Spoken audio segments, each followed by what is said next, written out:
다음 키워드는 고삐 풀린 예산입니다. 내년도 예산이 513조 5천억 원 규모로 초슈퍼 예산으로 편성이 됐습니다. 지금 키워드대로 고삐 풀린 예산이라고 볼 수 있는데요. 박사님, 이렇게 되면 재정 건전성이 좀 악화되는 건 아닌지 걱정이 됩니다. 예, 문재인 대통령이 2017년도 5월 8일 날 취임을 하셨죠. 네. 그해 예산은 바로 그 전에 박근혜 정부 때 짜놓은 것인데 그해 예산이 400조 7천억이었습니다. 지금도 400조. 굉장히 많이 차이가 나네요. 예, 그러니까 집권한 지 2년 반 만에 내년도 예산을 513조로 무려 113조 5천억 원을 늘렸습니다. 네. 그뿐만이 아닙니다. 지금 새해에는 정부 예산 부분의 상당 부분을 지방자치제로 넘깁니다. 네. 그렇다면 그거까지 만약에 안 넘어왔다고 할 경우에는 지금 예산이 513조보다 훨씬 더 커지거든요. 네. 지금 정부가 제출하려고 하는 편성한 예산입니다.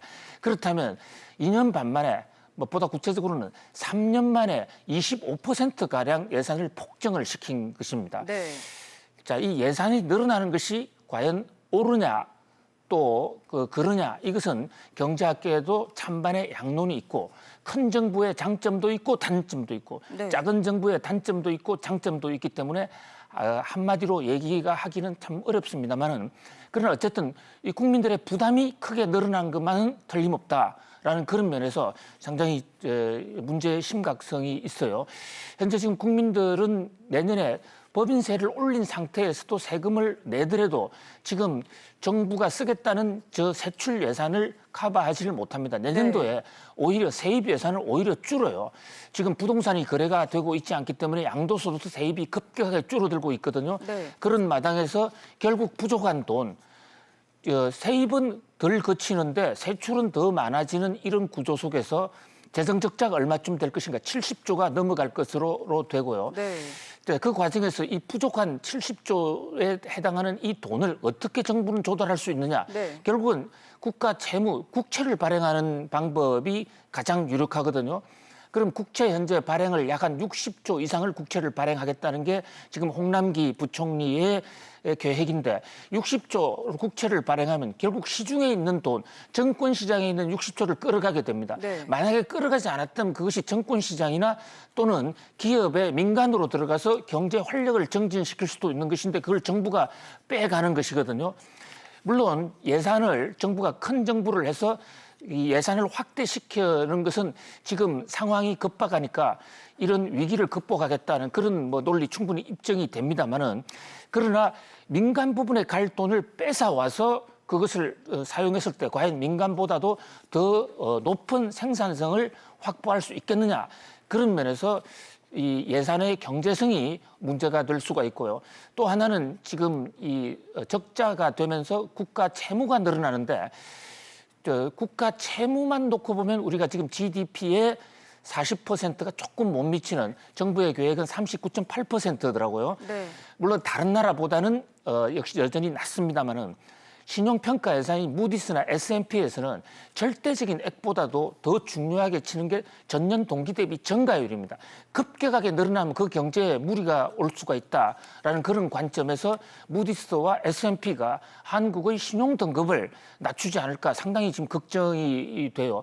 만약에 신용 등급이 낮아진다면 국가 예산과는 별개로 우리나라에 들어와 있는 외국인 자본이 일시에 이탈할 수 있기 때문에 국가 경제를 살리고자 하는 국가 예산의 폭증이 결국은 국가를 더 부담을 줄 수도 있다라는 이런 지금 역논리가 성립이 될 수 있습니다. 아무튼 국가 예산이 내년에 크게 늘어날 모습입니다. 지금 거의 지리멸렬되어 있는 야당이 견제를 못하고 있는 상황이기 때문에 그 사상 초유의 단군 이래 최대 증가폭이라는 2년 연속 20% 이상의 지금 예산안이 통과가 될 것으로 보이는데요. 자, 이렇게 됐을 경우에 그 예산을 증가하는 것이 어쩔 수 없다라고 하더라도 그 예산이 과연 제대로 사용되고 있느냐라는 점이 중요한 변수인데, 정부가 짠 이 513조 예산을 보면 정부는 미국 일본과의 무역 분쟁에 대한 해결책으로 짠 예산이다라고 하지만 그 내막을 들여다보면 일자리 예산이 가장 많습니다. 일자리 예산은 무려 20조 이상이 늘어나서 180조고, 또 무상교육을 한다는 교육 예산이 드러나서 이 두 가지를 합하면 우리나라 전체 예산의 지금 절반을 넘어가고 있거든요. 특히 노인 예산, 일자리 예산 같은 경우는 지금 곳곳에서 줄줄 새고 있다는 지적이 나오고 있고, 또 공무원을 늘리는 예산 같은 경우에는 한 번 늘려놓으면 후대에 영원히 지금 부담을 줄 수 있다.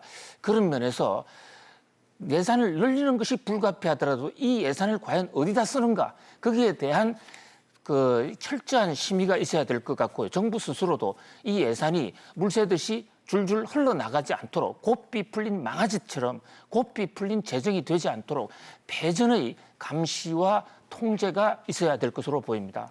네, 이어서 다음 큐드로 넘어가 보도록 하겠습니다.